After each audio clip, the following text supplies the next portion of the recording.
Hacemos página 13 y en el estudio tal vez, quizás sí uno de los más polémicos intelectuales liberales de nuestro país, iba a decir de derecha, pero no sé si le iba a gustar la declaración. Axel Kaiser, ¿cómo estás, Axel? Bien, ¿cómo estás? Gracias. Axel Kaiser, que ha publicado El Papa y el Capitalismo, un diálogo necesario, las ediciones del Mercurio, un libro que es casi como a pedido, como coyuntural por la visita del Papa, queda perfecto. Efectivamente lo calculé de esa forma, que saliera cuando el Papa estuviera en Chile, o poco antes.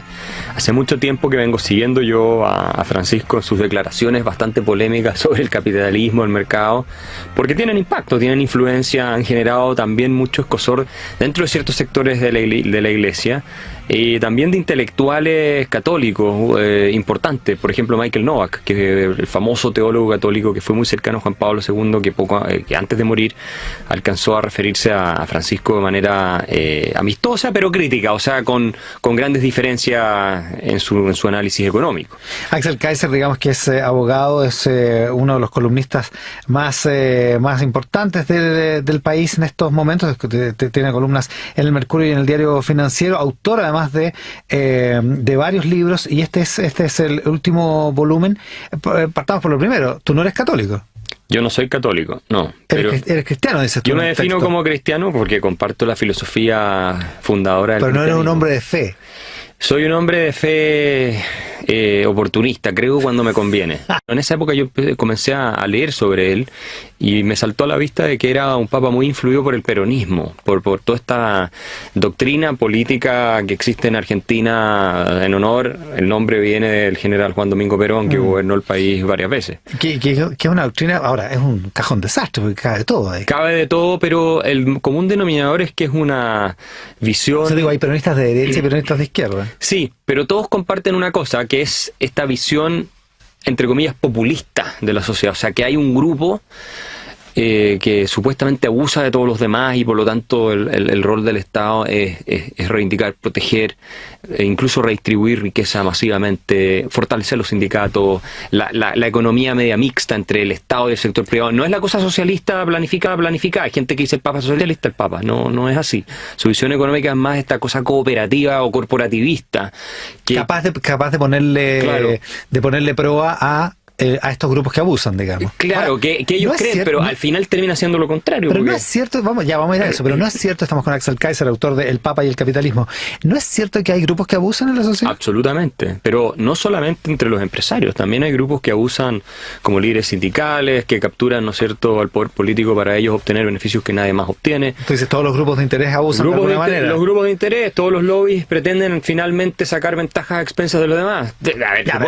Hasta los músicos chilenos hoy día tienen una cuota que les protege la competencia internacional, que las radios están obligadas a transmitir música a los chilenos. ¿Eso no es un abuso? Así también es un abuso. Norma que respetamos profundamente aquí en esa radio. Bueno, lo mismo pasa, por ejemplo, el tema de Uber. Ahora que viene esta regulación, ¿ya?, que va prácticamente si se aprueba así como está planteada, a eliminar Uber o restringirlo dramáticamente. ¿A quién beneficia? A los taxistas tradicionales, perjudica. Entonces al final tenemos grupos de interés por todos lados. Ya, pero una cosa es que haya grupos de interés y otra cosa es que haya efectivamente algunas personas que tienen más poder, objetivamente tienen más poder que el poder económico. No, pero o sea, digo, el poder del capital el poder consigue más que los taxistas de techo amarillo. No lo sé. Porque los taxistas de techo amarillo son un grupo político organizado que tiene una tremenda influencia y un tremendo poder.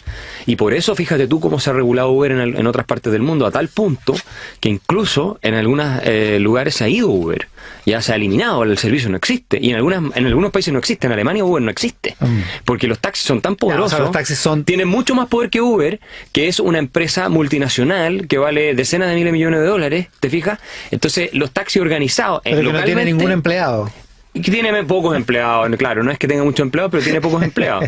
Ahora, los sindicatos tienen más poder que las empresas, porque los sindicatos son muchas veces, desde el punto de vista del activismo político, más poderosos que las empresas. Pero ¿cómo van a ser más poderosos los sindicatos que las empresas? Porque la ley les confiere una serie de formas en las cuales puede poner de rodillas a las empresas, subiéndole los costos a tal punto en que las pueden incluso hacer quebrar. Mira el caso de General Motors y las automotrices en Estados Unidos. Ya, pero vamos al pensamiento del Papa. O el caso de Codelco. El pensamiento del Papa sobre el capitalismo, dices tú en tu libro, está prácticamente bien reflejado en dos textos, ¿no? En Laudato Si es uno, sí, y el otro es... Evangelii Gaudium. ¿Cierto? Y Sí, son los principales. ¿Y y el Papa básicamente lo que expresa sobre el capitalismo es que, estoy siguiendo tu texto, ¿no?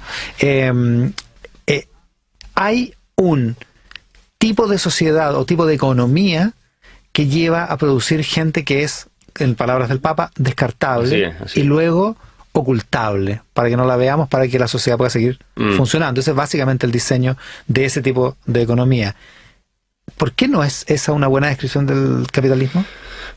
Es lo que hago yo en el libro, básicamente es un fact-check. O sea, yo tomo lo que el Papa dice y lo contrasto con la evidencia empírica. Y si uno examina la evidencia empírica desde que existe capitalismo, nunca ha habido una proporción de la población mundial más baja viviendo la pobreza que desde que hay capitalismo. Y de hecho, si tú comparas el caso de Europa Occidental, la Revolución Industrial, Estados Unidos, Occidente, digámoslo así, con países que se suman al capitalismo mucho después, como China, el ingreso de los chinos a mediados del siglo XX era parecido al de los europeos de hace 300 años atrás. Estaban viviendo casi en la época feudal en términos de ingreso per cápita. El incremento de la riqueza en Occidente es una cosa impresionante. Noruega en 1850 por ahí tenía un ingreso per cápita similar o más bajo que el de Bangladesh de hoy, que se suma mucho después y todavía está en proceso de desarrollo, o sea, es un país que le falta muchísimo.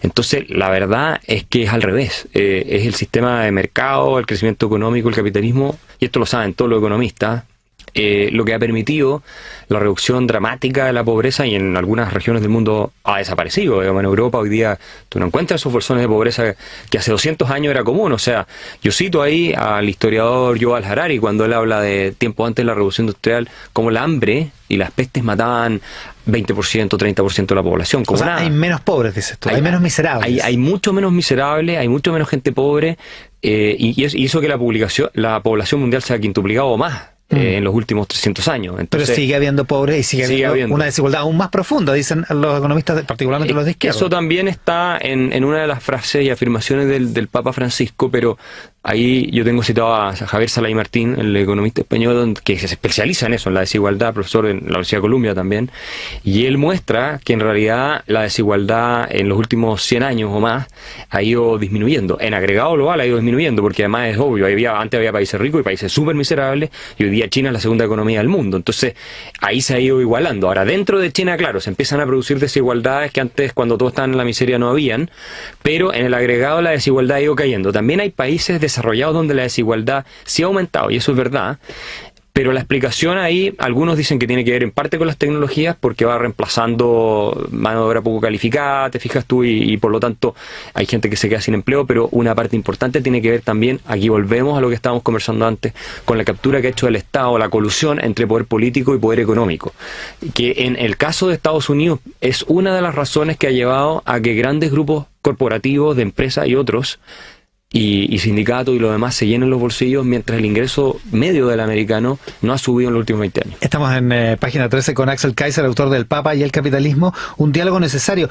Es un diálogo necesario probablemente, pero también es un diálogo bien difícil, porque el Papa habla desde una dimensión de la fe, desde una dimensión de lo inmaterial, y el capitalismo se preocupa precisamente de cosas materiales, porque el capitalismo no se preocupa de si la gente puede ir al extremo, de si es feliz o no, o de si es noble o no. Claro. Le da lo mismo.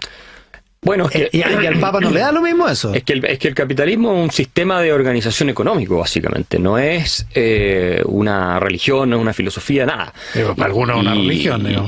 No sé, o sea, yo no conozco gente que sea demasiado fanática en el sentido de pensar que el capitalismo tiene una misión trascendente más allá de lograr combinar los factores de producción de manera tal que sea más eficiente, ¿no? Y además generar espacios de libertad personal y autonomía que nunca eran conocidos en otro sistema. Bueno, entonces, ¿pero no es el liberalismo una especie de religión? Es que, ¿de fe? No, depende de cuál liberalismo tú estás hablando. El liberalismo es una filosofía que parte de la observación de la realidad.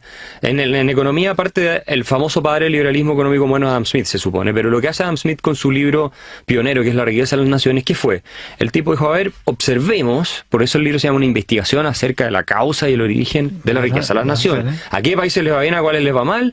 Mira, esta fórmula funciona, la otra no. Entonces no es una cosa de dogma a priori anterior a la evidencia empírica, sino que es algo que viene después, y por eso la importancia de corroborar que lo que dice la doctrina social de la Iglesia, lo que dicen los papas, tenga un correlato en la realidad. Y de hecho yo tengo un prólogo en este libro de un sacerdote argentino que es doctor en teología, profesor de la Universidad Católica, ya un gran intelectual, que él dice, es muy necesario este ejercicio porque la doctrina social de la Iglesia no es algo que está escrito en piedra, que no es inamovible, hay que irlo contrastando con la evidencia empírica, con razonamiento económico para irla perfeccionando, porque finalmente lo que se trata es de que los pobres superen su condición, no de tener compasión solo por los pobres, sino que superen su condición. Si es que el objetivo de la fe es solo que superen la condición de la miseria y de la pobreza. El punto es que decíamos que el pensamiento respecto al capitalismo del Papa está en estos dos textos, Laudato Si y Evangelii Gaudium. Y tú citas uno de estos, del segundo texto, dice, algunos todavía defienden las teorías del derrame, lo que en Chile llamamos el chorreo, ¿no? Claro, eso lo dice Francisco. Que lo dice Francisco, que suponen que todo crecimiento económico, favorecido por la libertad de mercado, logra provocar por sí mismo mayor equidad e inclusión social en el mundo. Esta opinión, que jamás ha sido confirmada por los hechos, dice el Papa, expresa una confianza burda e ingenua en la bondad de quienes detentan el poder económico y en los mecanismos sacralizados del sistema económico imperante. Mientras tanto, los excluidos siguen esperando para poder sostener un estilo de vida que excluye a otros o para poder entusiasmarse con ese ideal egoísta. Se ha desarrollado una globalización de la indiferencia, que alude a esta teoría del descarte, ¿no? Esta teoría de que los más pobres, los marginados, son tan marginados que dejamos de verlos, los hacemos invisibles, los invisibilizamos socialmente. Pero fíjate, eso no es efectivo, porque donde más profundamente se ha arraigado el capitalismo, que es en las sociedades occidentales, hoy, o Japón, súmate esos países hasta hoy, Corea del Sur, tienes muy poca gente marginada prácticamente, y los que son marginados además reciben tremenda asistencia del Estado para que no vivan muriéndose de hambre. O sea, donde tú tienes mucho más ese problema de los marginados es precisamente en países de África, Asia, incluso en sectores de América Latina, en que el capitalismo, como lo entendemos, ¿qué es lo que es el capitalismo? Un sistema de libre mercado, no entendamos mercantilismo, donde los grupos de interés capturan el Estado, se coluden con los poderes políticos para llenarse los bolsillos pesas del resto, que es el modelo argentino bajo el cual creció Francisco, y a veces parece el confundir capitalismo con eso, ¿no? Yo hablo de capitalismo competitivo. Esos países que lo han aplicado, derechos de propiedad, mercados abiertos, libre comercio, inflación controlada, gasto público relativamente controlado, inflación baja, todo eso, han mejorado las condiciones de vida de los más marginados. Pero de manera increíble, digamos. Europa, hace 200 años atrás, el promedio de la población no comía más de 2 veces al día. Entonces, eso sí es que entendemos los marginados como los que viven en la extrema pobreza. En la miseria, claro. Pero no son los marginados los del descarte, no son los que participan de menor medida de los éxitos del capitalismo, los que no están en los cánones propios del éxito. Bueno, sea cual sea la medida y ese canon de éxito que provee la cultura capitalista. Esa sería una interpretación que... Por eso digo que es un diálogo difícil. Eso sería una interpretación de esto, posiblemente, pero cuando Francisco habla, y si uno lo combina con otras cosas que ha dicho, en realidad él se refiere a pobreza, y lo dice así, a que tenemos además un sistema en que los países ricos de alguna manera abusan de los países pobres, sí, y se hacen ricos a expensas de los países pobres en esta globalización capitalista que también... Por eso no habría pobres en Europa ahora. Claro, que es una vieja tesis, la de Galeano, ¿no? La pena abierta a América Latina, ese tipo de cosas. De hecho, el The Economist comparó la retórica del Papa a veces con la de Lenin, que tenía esa tesis del imperialismo, ¿no? Que ahora, como Marx había fracasado en su predicción que los países industrializados iban a tener primero la revolución socialista, y porque los proletarios mejoraron su condición, entonces Lenin llegó y dijo, no, es que porque están explotando los países de la periferia. Entonces lo comparó eso. Por lo tanto, no es una cosa, se me ocurre a mí, yo tengo citados todos estos artículos de la prensa internacional donde también se hacen esas reflexiones, y el mismo Michael Novak dice que el Papa Francisco no tiene una buena teoría sobre cómo superar la pobreza, que es lo que le preocupa, ¿ya? Entonces hay mismo en la Iglesia Católica, cito un sacerdote americano, yo también norteamericano, Sirico, que también refuta de manera súper directa las cosas que dice el Papa Francisco en materia de economía y todo lo más. Él dice, el objetivo de los católicos, y de la doctrina social de la Iglesia y todo esto, no es compadecer a los pobres y quejarnos y lastimar y digamos, sentir lástima por ellos, es sacarlos de la pobreza. En el origen lo era. Eso es lo que él dice. O sea, en el origen, en las primeras encíclicas sociales, la situación que había provocado el capitalismo era una situación de abuso, de indignidad, y de extrema pobreza. Lo que ocurre es que eso es un poco el mito de Charles Dickens, del cual yo hablo en el libro, ¿no? También, sí. Sí.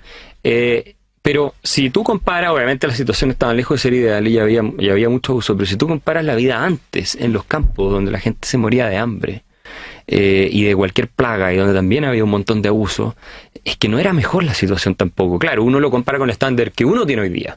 Y uno dice, qué atroz esta cosa, claro, como veía la gente. Tú pasabas del estado feudal, donde había un señor feudal que vivía más o menos, porque tampoco... Que vivía más o menos, no, porque no tenía acceso ni a antibióticos, no había nada. No. Y los campesinos que vivían muy mal, y no tenían nada. Como para seguir con Dickens, el señor Scrooge, que vivía muy bien a pesar de su avaricia, Claro. o tenía la posibilidad de vivir muy bien, con su contador y con su familia que no tenía para comer en la Navidad, digamos. Ese es el tipo de desigualdad que provoca el capitalismo. Estoy yendo a la caricatura de Charles Dickens, digamos, pero ese es el tipo de situación que se provocaba. Lo que ocurre una cuestión que es para llorar a gritos, con todo respeto, y si no te sientes conmiseración por eso, bueno, no, lo que ocurre es que la situación anterior es mucho peor. ¿Te fijas? Entonces tú tienes que ver la tendencia. Cuando tú sacas gente que se está muriendo de hambre en el campo y llega a la ciudad y vive por lo menos, tiene para comer y tiene calefacción, cosa que no tenía. Por eso se dice la gente dormía en las industrias. Es cierto. En las industrias había calefacción. Que eso es un analgésico moral, que eso no es moralmente aceptable. Pero es más moralmente aceptable que se mueran de hambre en los campos, no sé, porque al final tú siempre tienes que ver la alternativa. O sea, uno podría decir... La alternativa podría ser que nadie muera, digamos. ¿Y eso cómo se logró? Que los recursos se distribuyen equitativamente. Es que los recursos no se pueden distribuir si no existen. Tenéis que crearlos primero. Y si tú quieres crear los recursos, aquí están los libros de Angus Deaton, que es el Premio Nobel de Economía del año 2015, donde él dice, precisamente respondiendo a tu punto, dice, intentar acabar con desigualdades para evitar que unos pocos se beneficien al principio de las innovaciones tecnológicas y los beneficios que esto implica, sería condenar a toda la humanidad a situaciones de miseria y de atraso. Entonces es mejor tolerar esas desigualdades por un tiempo hasta que el resto tenga el acceso a todos estos medios, que es lo que ocurre hoy día en Occidente. O sea, hoy día tú... con la desigualdad pasa lo mismo que con el medio ambiente. Finalmente, al principio arrasáis con el medio ambiente y después lo empezáis a cuidar. En principio... Cuando las sociedades pasan a lo mejor... pasando a un cierto umbral de riqueza... Que hay cosas que no se vuelven a recuperar, pues. Depende, hay vidas humanas que no se recuperan. Porque las vidas humanas han crecido gracias, y por eso la población mundial se ha incrementado, ¿te fijas? Gracias a que gracias a la innovación tecnológica del capitalismo. O sea, eso es una cuestión indiscutible. Y a que los podemos alimentar. Si antes no se alimentaba la gente, están todas las cifras ahí que yo tengo en el libro, se morían de hambre por millones. ¿Tiene mejor prensa el Papa que el capitalismo, Axel Kaiser? Absolutamente, absolutamente. Lo que pasa es que el capitalismo, además el nombre, un nombre que ya tiene mal prestigio de etiqueta por sí, por eso me gusta hablar de un sistema de libre emprendimiento a mí, porque eso es el capitalismo, donde la gente puede emprender, desarrollar su potencial, salir adelante, crear riqueza y sin apoyo del Estado, sin coludirse con políticos para llenarse los bolsillos a expensas del resto, que es lo que pasa tanto en América Latina y otras partes, y ahora cada vez más en el mundo desarrollado. Y sin que las empresas grandes le impidan surgir a las chicas. Entonces, eso es lo que yo llamo un sistema de libre emprendimiento. Es lo que nos permite a todos estar donde estamos hoy día, en esta oficina tan maravillosa, te fijas, conversando con tecnología, tomando un vaso de agua y la gente escuchando este programa, sin estar pasando hambre y preocupándose de que su hijo se va a morir de gripe mañana, porque no tiene la vacuna, no tiene el antibiótico, no tiene, o de alguna de esas enfermedades que hoy día para nosotros son una broma, por lo básicas que son, o que no tiene agua potable para tomar, o todavía hay regiones enteras del mundo... Esos avances son solo fruto del capitalismo. Son solo frutos del capitalismo. Si antes no había eso. Pero que las vacunas estén repartidas equitativamente es una labor del Estado. Es un avance del capitalismo, ¿sabes por qué? Pero si el Estado es el que distribuye esas vacunas, las compra en el mercado y las distribuye gratuitamente. Depende. Porque si no todos alcanzarían. Pero el Estado, para poder hacer eso, tiene que sacarle esos recursos a alguien que los produjo antes. Y ese es el sistema capitalista. En los sistemas socialistas, donde el Estado era el que supuestamente producía todo, nadie se quedaba con vacuna, porque el Estado no producía ni vacuna, ni zapatos, ni calcetines, ¿te fijas? Una última cosa, estamos con Axel Kaiser, el Papa y el capitalismo, el autor del Papa y el capitalismo, un diálogo necesario. Está esta idea de que es una idea que manifiesta el Papa, que tú criticas, de que en el fondo lo que hay es una transferencia de recursos, lo que hablábamos antes, ¿no? No hay pobres en Europa porque Europa está extrayendo los recursos del tercer mundo y por lo tanto se enriquece de esa manera. Que básicamente es la idea abstracta de que hay una riqueza que suma una cierta cantidad. Claro, que es fija. Que es fija. Sí. Entonces, cuando uno gana una cierta cantidad de plata, alguien está perdiéndola. Claro, suma cero.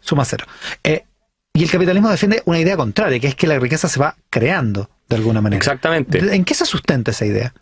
En la simple tesis de que todo lo que tú ves a tu alrededor, autos, computadores, celulares, todo lo que tú quieras, no existe en la naturaleza, no está dado. Alguien tuvo que crearlo. ¿Ya? La misma alimentación, el incremento de la productividad, de las cosechas, gracias a la ingeniería genética de las plantas, gracias a la estrilladora, gracias a todo eso. El celular que yo tengo, ¿por qué la carcasa del celular que yo tengo no está extraída de el trabajo de un campesino en China. No, sí, la carcasa puede ser, pero lo que genera el valor, ¿qué es? ¿Es la carcasa o es el conocimiento que implica el iPhone, el celular? ¿Te fijas? Esa es la diferencia entre los países ricos y los países pobres. Si los países pobres estamos llenos de recursos naturales. Te lo pregunto de otra manera. ¿Por qué el gallo que estudió? ¿O por qué Steve Jobs?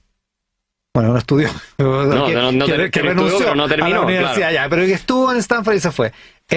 ¿Por qué Steve Jobs no logró esa oportunidad de desarrollar a costa de que cientos de campesinos en China o en Santiago o en Requinoa no pudieron ir ni siquiera a la escuela básica? Eso es como preguntarme por qué él logró eso sin haber explotado a los extraterrestres. Pruébame tú que hizo eso. Tú eres el que me tienes que demostrar que Steve Jobs tuvo la idea genial de desarrollar Apple porque explotó a un par de campesinos chinos que nunca habían en su vida. O sea, además que te voy a decir, si fuera cierto, ¿ya? Entonces el crecimiento económico de Estados Unidos no podría haber ido en paralelo al de China, po. Porque resulta que si tú ves el mapa de ingreso per cápita en el mundo ha ido subiendo en prácticamente todas partes, entonces ya se te está acabando el argumento de que acá creció y en el otro se empobreció. No es que China era súper rico, Estados Unidos se hizo rico y China se empobreció. Siempre tenemos a Corea del Norte para echarle la culpa. Siempre podemos decir que Corea del Norte nos está financiando a todos, ¿no es cierto?, la fiesta que nos pegamos. Pero creo que eso es... Y ni siquiera aquí me estaría de acuerdo. Axel Kaiser es autor, abogado, además. ¿En qué hiciste tu doctorado en Alemania? Es un doctorado en filosofía. Yo lo hice en realidad una tesis que combina economía política y filosofía en la facultad de filosofía en realidad fue. Sí. Está bueno eso. Sí, fue entretenido, la pasé bien. Y es director. ¿Cuál es tu cargo? ¿Director? Director ejecutivo en la Fundación para el Progreso. La Fundación para el Progreso.